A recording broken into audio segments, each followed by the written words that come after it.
Hello everyone, कैसे हो आप सब। आई होप आप सब अच्छे होंगे।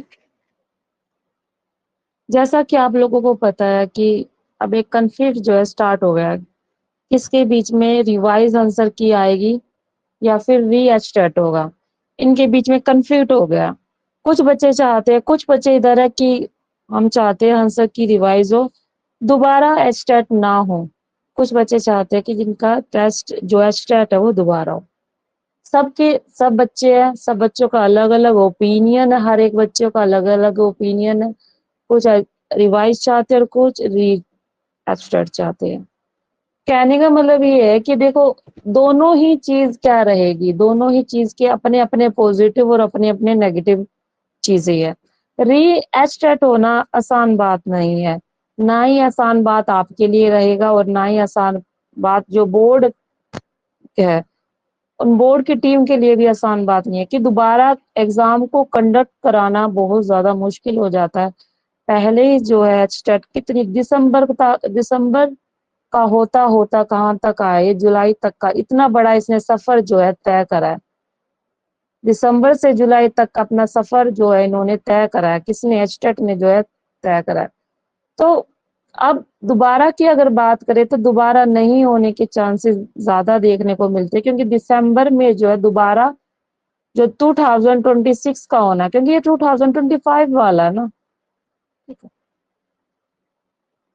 तो री एस्टेट होना क्या कहलाएगा कि एक अपने आप में एक बड़ी चुनौती है, दोनों के लिए, ये बोर्ड के लिए भी हो गया, स्टूडेंट के लिए भी हो गया।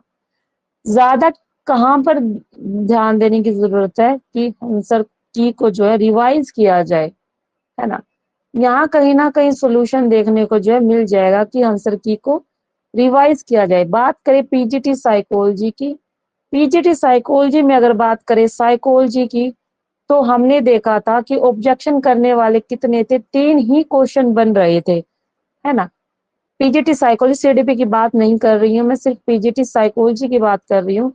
तो हमने देखा था कि 36 क्वेश्चन जो है ऑब्जेक्शन करने वाले थे, उसके अंदर से कितने थे, 33 क्वेश्चन में से 36 में से 3 क्वेश्चन ऐसे थे जो गलत फ्रेम कर रखे थे, है ना।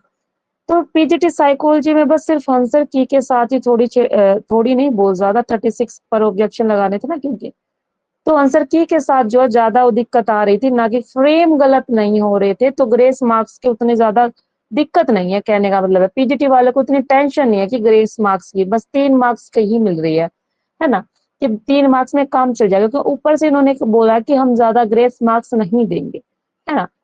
तो इतनी टेंशन पीजीटी साइकोलॉजी वालों को तो शायद नहीं होनी चाहिए, लेकिन अदर जैसे और जैसे इंग्लिश, हिंदी और सीडीपी की बात करें तो वहां ग्रेस मार्क्स की आप लोगों को सभी को आवश्यकता हो सकती है। एक पॉइंट तो ये है। दूसरा पॉइंट ये है कि साइकोलॉजी कोई बात नहीं कर रहा, हर कोई किसकी बात कर रहा है, हर कोई अपने सब्जेक्ट, मैथ की, इंग्लिश की, हिंदी की, इन सब की बात कर रहा है।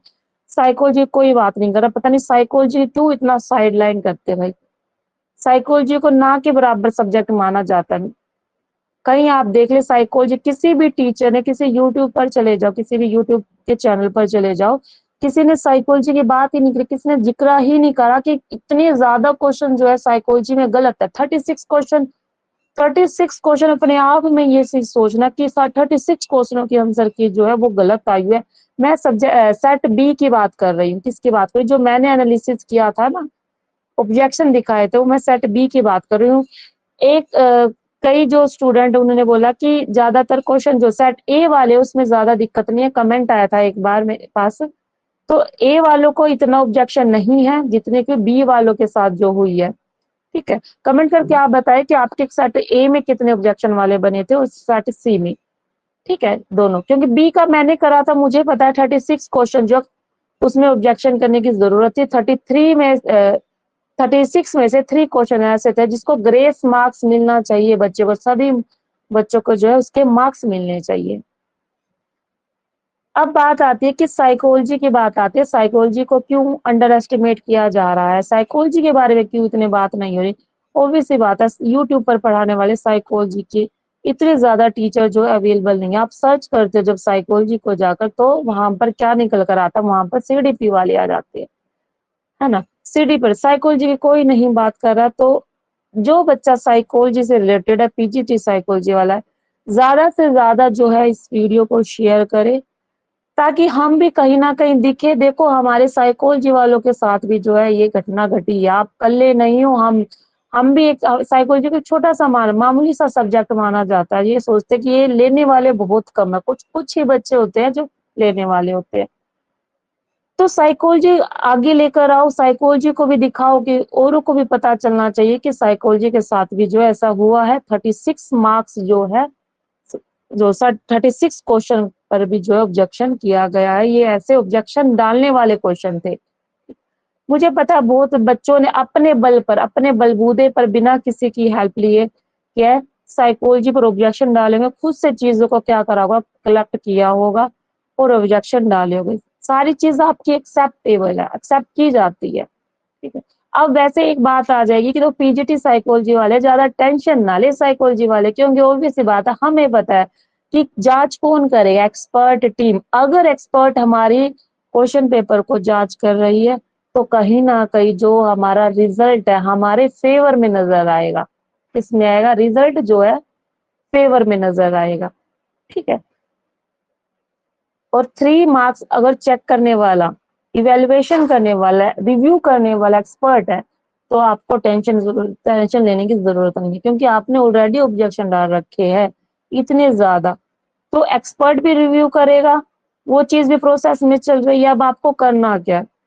कुछ नहीं करना, आपको सिर्फ रिजल्ट का वेट करना, क्योंकि अब जो कोर्ट में ना तारीख मिलती जा रही है। अभी नेक्स्ट तारीख दी गई, अगस्त की तारीख दे दी गई है, ठीक है। अगस्त में जो है डेट चली गई है कोर्ट के बाद, भाई कितना ग्रेस मार्क्स बच्चों को देना चाहिए या नहीं देना चाहिए, इस बात में चर्चा चल रही है, ठीक है। तो अभी टेंशन मत लो, आपके साथ अच्छा होगा, आपकी भी आवाज सुनी जाएगी। आप भी बोले, कमेंट करे, वीडियोस बनाए, शेयर करे, शॉर्ट्स बनाए, तो जिससे क्या होगा, साइकोलॉजी वालों की भी बात जो है ज्यादा से ज्यादा सुनाई दे। मुझे, मैं पहले बना नहीं रही थी, मैंने कहा ये चीज, मैंने पहले इतने अच्छे अच्छे टीचर जो अवेलेबल है, इतने बड़े बड़े हमारे, मुझसे मैं तो मामूली सी हूँ, अभी ही स्टार्ट किया है मैंने यूट्यूब पर पढ़ाना। हालांकि मैं पहले वीडियो डालती थी, वो मेरी यूजीसी नेट से रिलेटेड थी, लेकिन अभी करंट में जो मैं पढ़ा रही हूँ ना, एचटेट से ही पढ़ा रही हूँ। मेरा मेन मोटो एचटेट का ही रहेगा। तो मैं उस लेवल की नहीं हूँ कि मेरी आवाज जो है वहां तक जाए, चेयरमैन तक जाए मेरी आवाज। तो हमें क्या करना पड़ेगा, मिलकर जो है ये कोऑपरेशन वाली फीलिंग, टीम वर्क में जो है काम करना पड़ेगा, टीम वर्क में काम करे और अपनी आवाज उठाए। आवाज उठाना जरूरी है, बताना जरूरी है कि साइकोलॉजी भी एक ऐसा सब्जेक्ट है। उठो, साइकोलॉजी को उठाना, ग्रोथ से अपर की तरफ लेकर जाना, बताना कि हाँ हमारे साथ भी क्या है जो खिलवाड़ हुआ है, पीजीटी साइकोलॉजी वालों के साथ भी हुआ कि 36 क्वेश्चन, और औरों में इतना ज्यादा नहीं है। कहाँ देखोगे, किसी के 6 8 बन रहे, किसी के 6 बन रहे, किसी के 25 बन रहे, किसी के 18 बन रहे हैं, जहां तक मैंने देखा है, लेकिन साइकोलॉजी के 36 बन रही है। आप पेशेंस रखे, टेंशन लेने की जरूरत नहीं है, क्योंकि एक्सपर्ट रिव्यू करेगा। तो एक्सपर्ट जब रिव्यू करेगा, साइकोलॉजी वाला, आप लोगों को पता, हम पढ़ते हैं साइकोलॉजी, हमें पता है कि साइकोलॉजी किस तरह की है। तो एक्सपर्ट अगर बैठे हैं तो आपको टेंशन लेने की जरूरत नहीं, आपके सारे क्वेश्चन जो है सही से होंगे, उनकी सही सुनवाई होगी। अगर आपने ऑब्जेक्शन में डाल रखे हैं तो फिलहाल के लिए आप शांति बनाए रखें। कुछ ऐसे स्टूडेंट है जिन्होंने जो है छोटे छोटे बच्चों को छोड़कर अपनी पढ़ाई करी है। मेरे पास एक स्टूडेंट आती थी, तो ऑनलाइन क्लासेस लेती है वो स्टूडेंट, उसके 2 बच्चे हैं, दोनों बच्चे बड़े ही छोटे हैं। तो अपने छोटे छोटे बच्चों को छोड़कर पढ़ाती है। एक एक फीमेल है, उसने 3 बच्चे हैं, 3 बच्चों को कैसे ना कैसे मैनेज करके 2 बच्चों को स्कूल में, और एक जो छोटे वाला, जब जो सबसे छोटा बच्चा था उसको किड्स केयर में भेज कर, 2 घंटे की क्लास होती है ना, वो किड्स केयर में भेजती थी, ताकि कहीं ना कहीं मैं वो 2 घंटे की क्लास जो है ले लूं और मेरा स्टड जो है क्लियर हो जाए, है ना। कुछ लेडीज ऐसी है या फिर कुछ महिलाएं ऐसी है जो घर का काम करते करते भी जो है वीडियोस को सुनती थी, देखती थी कि कहीं ना कहीं हमारा एस्टेट जो है क्लियर हो जाए।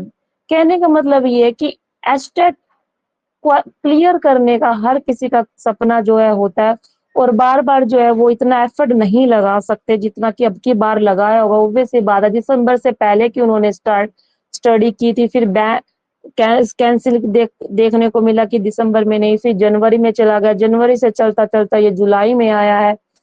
फिर उसको भी क्या कर रहे हैं बच्चे, क्या कर रहे हैं कि कैंसिल करवाने की कोशिश कर रहे हैं। कैंसिल करवाने से क्या हो जाएगा, आप कैसे दोबारा एफर्ट लगाओगे इतना ही।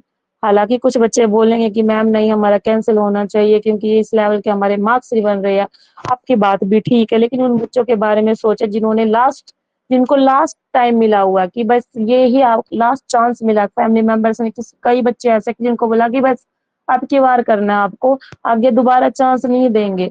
हर बार का तुम्हारा ये हो रखा कि एक और चांस दे दो, एक और चांस दे दो, है ना। तो वो चीज थोड़ा सा ध्यान में रखकर सोचो।